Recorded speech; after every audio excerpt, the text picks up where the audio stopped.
साथियों नमस्कार। साथियों सिर्फ एक महीना बचा है। जुलाई के बाद में फिर से महंगाई भत्ता बढ़ेगा और महंगाई भत्ता बढ़ेगा तो आपका वेतन और पेंशन बढ़ेगी।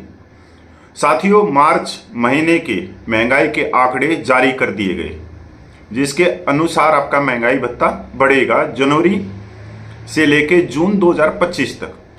साथियों पूरी खबर पे चलते हैं कि वित्त मंत्री कितनी खुश हैं और केंद्रीय कर्मचारी पेंशनरों को महंगाई भत्ते में कितनी बढ़ोतरी होगी। केंद्र सरकार के कर्मचारी और पेंशन भोगियों के लिए महंगाई भत्ते डीए में पिछली बार केवल 2% की बढ़ोतरी की गई थी, जो लगभग 78 महीनों में सबसे कम बढ़ोतरी थी। जनवरी जून 2025 चक्र के लिए नवीनतम डीए बढ़ोतरी के बाद प्रमुख भत्ता वर्तमान में 55% है। महंगाई भत्ते डीए महंगाई के प्रभाव को कम करने के लिए सरकारी कर्मचारी और पेंशन भोगियों को दिया जाने वाला एक प्रकार का जीवन यापन लागत समायोजन भत्ता साल में 2 बार संशोधित किया जाता है, जनवरी से जून चक्कर और जुलाई से दिसंबर चक्कर के लिए। केंद्र सरकार आमतौर पर हर साल मार्च में एक बढ़ोतरी और अक्टूबर नवंबर में दूसरी बढ़ोतरी की घोषणा करती है। जनवरी जून चक्कर के लिए 2% डीए बढ़ोतरी के निराशाजनक प्रदर्शन के बाद 1,20,00,000 केंद्रीय कर्मचारी और पेंशन भोगी जुलाई दिसंबर चक्कर के लिए प्रमुख भत्ते में अधिक वृद्धि की उम्मीद कर रहे हैं, जो 7वें वेतन आयोग के तहत अंतिम निर्धारित महंगाई भत्ते की बढ़ोतरी होगी। 7वां वेतन पैनल 31 दिसंबर 2025 को अपना कार्यकाल पूरा करेगा और 8वें वेतन आयोग के कार्यान्वयन का मार्ग प्रशस्त करेगा। हालांकि वर्तमान प्रगति को देखते हुए बहुत ही कम संभावना कि 8वें वेतन आयोग की सिफारिशें जनवरी 2026 से लागू होंगी, जैसा कि पहले उम्मीद थी। श्रम मंत्रालय के अधीन श्रम ब्यूरो द्वारा जारी अखिल भारतीय औद्योगिक श्रमिकों के लिए उपभोक्ता मूल्य सूचकांक सीपीआई आईडब्ल्यू के मार्च 2025 के आंकड़े ने उम्मीद जगाई है। मार्च में सीपीआई आईडब्ल्यू सूचकांक 0.2 अंक बढ़कर 143.0 पर पहुंच गया। हालांकि यह जनवरी के 143.2 से थोड़ा कम है, लेकिन डीए बढ़ोतरी के लिहाज से यह सकारात्मक संकेत है, क्योंकि इससे पहले नवंबर 2024 के बाद एआईसीपीआई आईडब्ल्यू पर आधारित मुद्रास्फीति के आंकड़ों में लगातार गिरावट देखी गई थी और यह फरवरी 2025 तक जारी रही थी। मार्च में साल दर साल आधार पर महंगाई दर 2.95% रही, जो फरवरी में थोड़ा ज्यादा है। खास बात यह रही कि खाद्य पदार्थों की महंगाई दर नियंत्रण में रही, जिसकी वजह से कुल सीपीआई आईडब्ल्यू में मामूली बढ़त दर्ज की गई है। सीपीआई आईडब्ल्यू आंकड़ों को लेकर डीए वृद्धि की गणना कैसे की जाती है? डीए बढ़ोतरी पर गणना सीपीआई आईडब्ल्यू के 12 महीने के औसत आधार पर की जाती है। हाल ही में जनवरी 2025 से डीए को बढ़ाकर 55% कर दिया गया था। अब जुलाई 2025 में संभावित वृद्धि के बारे में सीपीआई आईडब्ल्यू के आंकड़ों में सभी को निगाहें टिकी है। मार्च 2025 तक औसत के आधार पर अनुमानित डीए 97.06% तक पहुंच गया। यदि सीपीआई आईडब्ल्यू का आंकड़ा अप्रैल मई जून 2025 में स्थिर रहता है या थोड़ा ऊपर जाता है तो यह औसत 57.86% तक जा सकता है। आमतौर पर डीए वृद्धि प्रतिशत को अगले पूर्ण अंक तक पूर्णांकित किया जाता है, यानी अगर औसत 57.50% से ऊपर रहा तो डीए बढ़कर 58% हो सकता है। अगर यह 57% 50% से नीचे रहा तो डीए 57% पर ही रह सकता है, यानी जुलाई 2025 में डीए 2% या 3% की बढ़ोतरी तय मानी जा रही है। साथियों सीधी सी बात है कि बढ़ोतरी 3% की नहीं है, क्योंकि 142 पॉइंट के करीब मार्च का आंकड़ा आया है और उसके अनुसार 2% की ही बढ़ोतरी हो सकती है डीए में। यह है वित्त मंत्री की तरफ से खुशखबरी।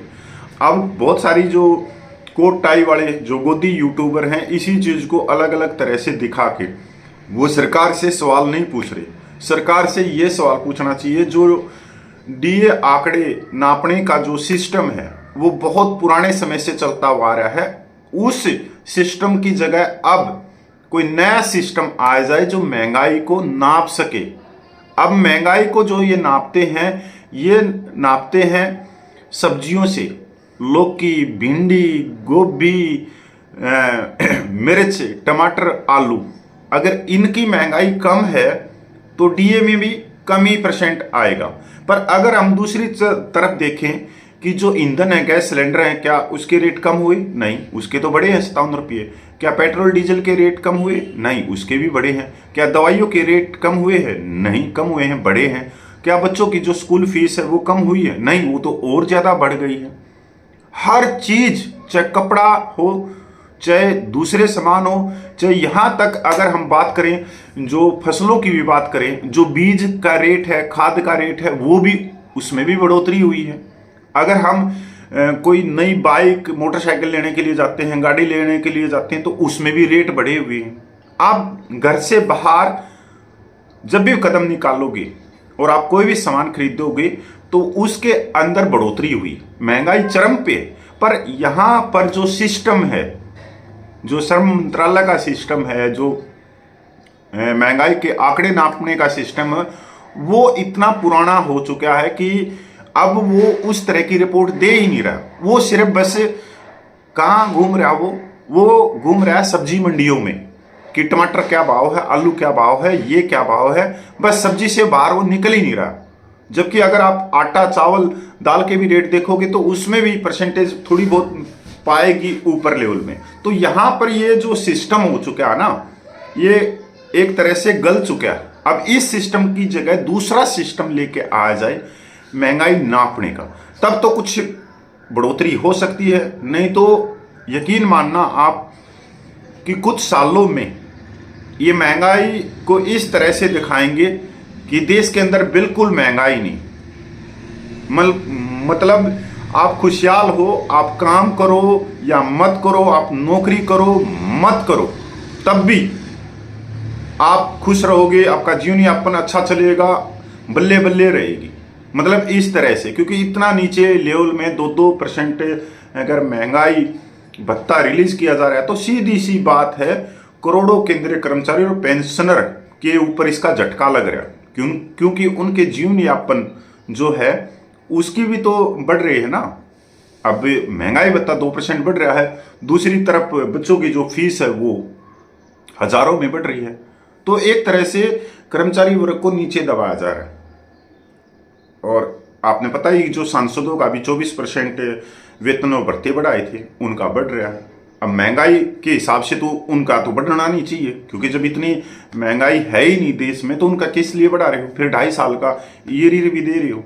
तो सब ये जो कुछ हो रहा है ये सब गोदी यूट्यूब चैनलों की वजह से हो रहा है, क्योंकि ये आपको बल्ले बल्ले दिखा देते हैं कि ये फलाना आदमी खुश हो गया, ये फलाना आदमी खुश हो गया और आपके अकाउंट में ये चीज आओगी और वो चीज आओगी, जबकि ऐसा नहीं है। तो साथियों, मैं पूर्व सैनिक कपिल फौजी और ऐसी सच्ची खबरों के लिए आप देखते रहिए मेरे को। नमस्कार।